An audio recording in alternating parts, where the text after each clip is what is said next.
Shalom ouvracha les amis, bienvenue à tous sur la chaîne Livrot Shabbat Kodesh. Première halakha, aurais-je le droit durant Shabbat de marcher sur la pelouse?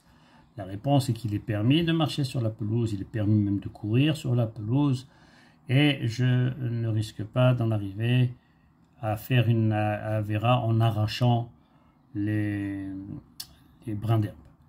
Ça s'appelle davar she'eino mitkaven. Lorsque je marche sur l'herbe, je n'ai pas une intention d'arracher, j'ai juste une intention de marcher, et donc davar she'eino mitkaven, une chose qui est faite sans aucune intention, mutar, il est permis de le faire sans problème.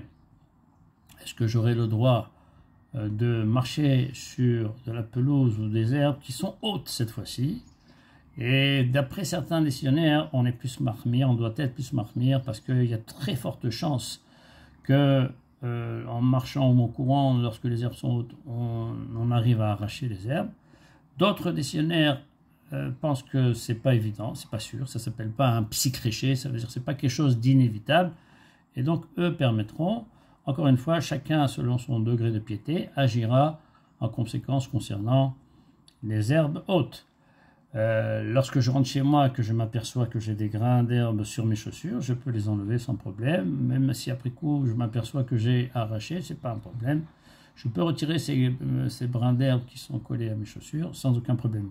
Aurais-je le droit de m'allonger sur de la pelouse? Oui, en veillant quand même, faisant très attention de ne pas arracher en étant allongé quelques fleurs, quelques brins d'herbe, tout ce qui pousse sur l'herbe, en faisant très attention à cela, mais sinon il est permis de le faire.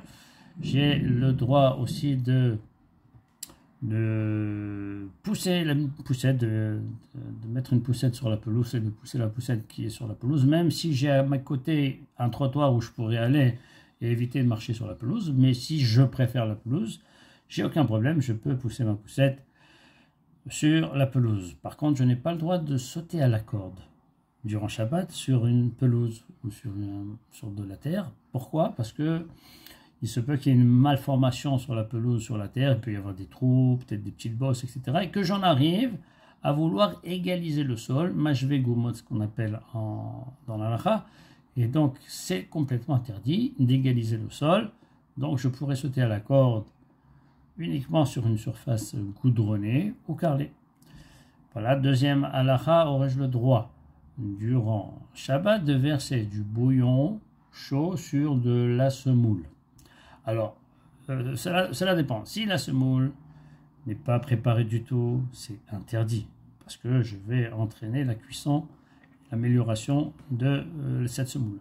Si la semoule est pré-cuite, ça veut dire à moitié, et bien c'est la même chose. À partir du moment où en versant du bouillon dessus, je vais continuer le travail, continuer la cuisson.